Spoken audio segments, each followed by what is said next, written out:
জানিয়ে দিব এই মুহূর্তে পাওয়া সর্বশেষ বাংলা সংবাদ। শুরুতেই শিরোনাম। ভারতে বসে হাসছেন হাসিনা, খুব শীঘ্রই খেলা ঘুরে যাবে বাংলাদেশের। এরপরেই জানাবো, হাসিনা যাবে আর অন্য কেউ ক্ষমতায় আসবে বলে মানুষ আন্দোলন করেনি, আক্তার হোসেনের মন্তব্য। এদিকে এক মাসের মধ্যেই রাজনৈতিক দলের ঘোষণা ছাত্রদের। জানাবো সীমান্তে ভারতের সাথে যে গোপন 4 চুক্তি করে হাসিনা। এবং সর্বশেষ জানাবো, প্রধান উপদেষ্টা নির্বাচনী রোডম্যাপে হতাশ বিএনপি। শুনছিলেন সংবাদ শিরোনাম, এবারে বিস্তারিত। ভারতে বসে হাসছেন হাসিনা, খুব শীঘ্রই খেলা ঘুরছে বাংলাদেশে। বেশ কয়েক মাস হয়ে গিয়েছে ভারতে আশ্রয় নিয়ে আছেন শেখ হাসিনা। গত কয়েক মাসে বাংলায় তার বিরুদ্ধে একের পর এক মামলা রুজু করা হয়েছে, জারি করা হয়েছে গ্রেপ্তারি পরোয়ানা। এমনকি মুজিব কন্যাকে হাতে পেতে ভারতের কাছে ইতিমধ্যেই আবেদনও জানিয়েছে বাংলাদেশ। শুধু হাসিনাই নন, তার মন্ত্রিসভায় থাকা একাধিক মন্ত্রীদের বিরুদ্ধেও মামলা দেওয়া হয়েছে। বাদ পড়ছেন না আওয়ামী লীগের নেতাকর্মীরাও। গত কয়েক মাসে একাধিক হাসিনা দলের একাধিক নিচুতলার কর্মীকেও গ্রেপ্তার করেছে বাংলাদেশ পুলিশ। এদিকে যখন আওয়ামী লীগকে বাংলাদেশ থেকে মুছে ফেলার ছক তৈরি, সেখানে দাঁড়িয়ে বড় জয় সিলেট জেলা আইনজীবী সমিতির নির্বাচন ছিল। আর সেই ভোটে সভাপতি ও সাধারণ সম্পাদক সহ অধিকাংশ পদে বিজয়ী হয়েছে আওয়ামী লীগপন্থী আইনজীবীরা। কয়েকটি পদ পেয়েছে বিএনপি পন্থী আইনজীবীরাও, তবে সেই সংখ্যা অনেকটাই কম। আর এই জয়ের খবর সামনে আসতেই নতুন করে আশার আলো দেখতে শুরু করেছে বহু আওয়ামী লীগ কর্মী। অনেকেই বলছে ফের ঘুরবে হাওয়া, বাংলাদেশের মসনদে হাসিনা রাজ শুরু হবে বলেও হুঁশিয়ারি। বাংলাদেশের সংবাদ মাধ্যম বাংলা ট্রিবিউনের খবর অনুযায়ী সিলেট জেলা আইনজীবী সমিতির নির্বাচনের গণনা হয় গত শুক্রবার। গোটা দিন ধরেই 1850 জন ভোটারের মধ্যে 1460 জন আইনজীবী ভোটের অধিকার প্রয়োগ করেন। নির্বাচনে 26টি পদের বিপরীতে প্রতিদ্বন্দ্বিতা করেন 65 জন প্রার্থী। নির্বাচনের সভাপতি পদে সিলেট নগরী 15 নম্বর ওয়ার্ড আওয়ামী লীগ সভাপতি সরওয়ার আহমেদ চৌধুরী আবদাল 770 ভোট ও সাধারণ সম্পাদক পদে জেলা ছাত্রলীগের প্রাক্তন আইন বিষয়ক সম্পাদক জোবায়ের বখত জুবের 330 ভোট পেয়ে নির্বাচিত হন। আওয়ামী লীগপন্থী আইনজীবীদের জয়ের খবর সামনে আসতেই উচ্ছ্বাসে ফেটে পড়েন কর্মী সমর্থকেরা। কার্যত আবির খেলায় মেতে ওঠেন অনেকেই। বলে রাখা প্রয়োজন, বাংলাদেশের নির্বাচনে লড়াই করতে চায় শেখ হাসিনার আওয়ামী লীগ, আর তাই নতুন দলকে চাঙ্গা করতে চলছে মরিয়া চেষ্টা। বিবিসির খবরে বলা হয়েছে, ভার্চুয়াল মাধ্যমকে ব্যবহার করে সেদেশের নেতাকর্মীদের সঙ্গে বৈঠকও করতে পারেন মুজিব কন্যা শেখ হাসিনা, দিতে পারেন কঠিন বার্তা ও রুটম্যাপও।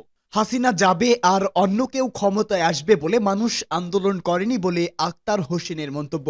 বাংলাদেশের সংবিধান, বিচার ব্যবস্থা, পুলিশ প্রশাসন সহ প্রতিটি জায়গায় সংস্কার প্রয়োজন বলে মন্তব্য করছেন জাতীয় নাগরিক কমিটির সদস্য সচিব আক্তার হোসেন। তিনি বলেন, এই সংস্কারের কথাগুলো বুকে লালন করেই দেশের মানুষ আন্দোলন করেছেন এবং জীবন দিয়েছেন। শুধু হাসিনা যাবে আর অন্য কেউ ক্ষমতায় আসবে এ কারণে 24-এর আন্দোলনে মানুষ জীবন দেয়নি। আসাদ দিবস উপলক্ষে শহীদ আসাদ থেকে শহীদ আবু সাইদ শীর্ষক এক আলোচনা সভায় তিনি এসব কথা বলেন। সংগঠনের কেন্দ্রীয় কার্যালয়ে এই আলোচনা সভার আয়োজন করেন জাতীয় নাগরিক কমিটি। আক্তার হোসেন বলেন, 24-এর গণ অভ্যুত্থানের সঙ্গে 69-এর গণ অভ্যুত্থানের পার্থক্য আছে। 69-এর গণ অভ্যুত্থানে রাজনীতিবিদরা যেভাবে সক্রিয় ছিলেন, 24-এর গণ অভ্যুত্থানে সেভাবে সক্রিয় ছিল না। এই অভ্যুত্থানে দেশের মানুষ শুধু ছাত্রদের ডাককে স্বতঃস্ফূর্তভাবে রাজপথে নেমেছে এবং জীবন দিয়েছেন। তিনি বলেন, আজকে অনেকেই বলে অন্তর্বর্তীকালীন সরকারকে কে ম্যান্ডেট দিয়েছে সংস্কার করার, তারা বলে শুধু নির্বাচিত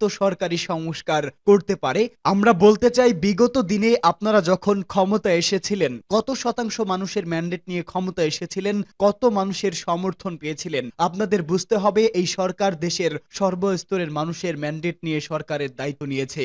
আক্তার হোসেন বলেন, ফ্যাসিবাদী আওয়ামী লীগকে পুনর্বাসনের চেষ্টা চলছে, কিন্তু আমরা ফ্যাসিবাদী আওয়ামী লীগকে আর কোনোভাবে রাজনীতিতে প্রাসঙ্গিক হতে দেব না। এই ফ্যাসিবাদীদের টিকিয়ে রাখতে সব থেকে বেশি ভূমিকা রাখবে 72-এর সংবিধান। বাংলাদেশকে ফ্যাসিবাদ থেকে মুক্ত করতে 72-এর সংবিধান বাতিল করতে হবে এবং অবশ্যই এটা নতুন সংবিধান তৈরি করতে হবে। তিনি বলেন, আমরা যখন নতুন সংবিধানের কথা বলেছি তখন অনেকে আমাদের বিরুদ্ধে কথা বলেছেন, অথচ এই তরুণরা নতুন সংবিধান কিভাবে তৈরি করা হবে তার রোডম্যাপ তৈরি করেছে। দেশের রাজনৈতিক দলগুলো ওই রোডম্যাপ হাজির করতে পারেনি অন্তর্বর্তী সরকারকে উদ্দেশ্য করে আক্তার বলেন, শুধু রাজনৈতিক দলগুলো হুমকিতে আপনার সংস্কারের পরিবেশ তৈরি না করে ক্ষমতা ছাড়বেন না। সংস্কার শুধু কথার মধ্যে নয়, আপনাদেরই বাস্তবায়ন করতে হবে। অনুষ্ঠানে জাতীয় নাগরিক কমিটি ও বৈষম্য বিরোধী ছাত্র আন্দোলনের নেতাকর্মীরা উপস্থিত ছিলেন। এক মাসের মধ্যেই রাজনৈতিক দলের ঘোষণা ছাত্রদের। দেশের রাজনীতিতে নতুন দল নিয়ে আসছে জুলাই আন্দোলনে নেতৃত্ব দেওয়া ছাত্রদের প্ল্যাটফর্ম বৈষম্য বিরোধী ছাত্র আন্দোলন ও জাতীয় নাগরিক ঐক্য কমিটি। আসন্ন ফেব্রুয়ারি মাসের প্রথমার্ধেই এই দলের আনুষ্ঠানিক ঘোষণা আসবে বলে জানা গেছে। জুলাই আন্দোলনের প্রথম শহীদ আবু সাইদের বাড়ি থেকে লং মার্চ শুরু করে চট্টগ্রামের শহীদ ও ওয়াসিমের বাড়ি পর্যন্ত লং মার্চ করে এই দলের ঘোষণা দেওয়া হবে। সাম্প্রতিক নাগরিক কমিটির বাংলা মেট্রোস্থ কেন্দ্রীয় কার্যালয়ের অনুষ্ঠিত এক বৈঠকে এসব সিদ্ধান্ত নেওয়া হয়েছে। রাজনৈতিক দল গঠনের সার্বিক কার্যক্রম, জেলা উপজেলা পর্যায়ে কমিটি গঠন এবং দেশের রাজনৈতিক অবস্থা সহ সার্বিক বিষয় নিয়ে এই বৈঠকের আয়োজন করা হয়। নতুন দল গঠনের বিষয়ে জাতীয় নাগরিক কমিটির সদস্য সচিব আক্তার হোসেন ইত্তেফাককে বলেন, দেশের সাধারণ মানুষ একটা নতুন রাজনৈতিক শক্তির জন্য অপেক্ষা করছে। জনমানুষের আকাঙ্ক্ষা আমরা লক্ষ্য করেছি এবং তার কিছু স্পষ্ট প্রস্তুতি ইতিমধ্যেই সম্পন্ন হয়েছে। জাতীয় নাগরিক কমিটি এবং বৈষম্য বিরোধী ছাত্র আন্দোলনের মাধ্যমে সারা দেশে আমাদের কলেবর বৃদ্ধি করেছি। দেশে চলমান দীর্ঘদিনের অপরাজনীতির বিপরীতে আমরা একটি নতুন রাজনৈতিক ভাষা নির্মাণের চেষ্টা করছি। আমরা বিশ্বাস করি দেশের মানুষই আমাদের মন থেকে গ্রহণ করার জন্য উন্মুখ হয়ে আছে।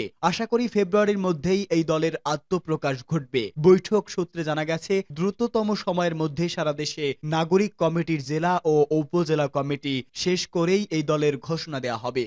সীমান্তে ভারতের সাথে যে গোপন 4 চুক্তি করে হাসিনা সরকার। বাংলাদেশ ও ভারতের মধ্যে 4150 কিলোমিটার সীমান্ত এলাকার মধ্যে 3271 কিলোমিটার এলাকাতেই ভারত অবৈধভাবে কাঁটাতারের বেড়া তৈরির কাজ শেষ করেছে।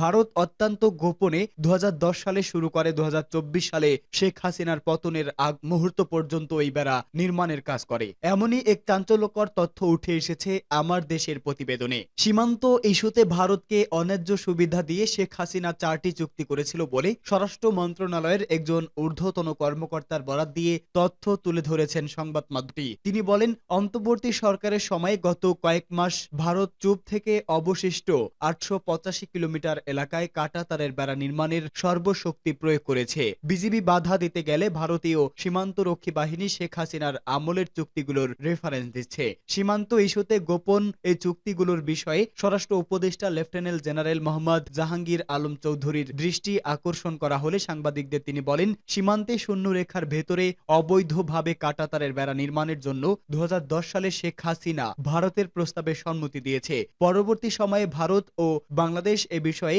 4টি সমঝোতা স্মারকে সই করেছে।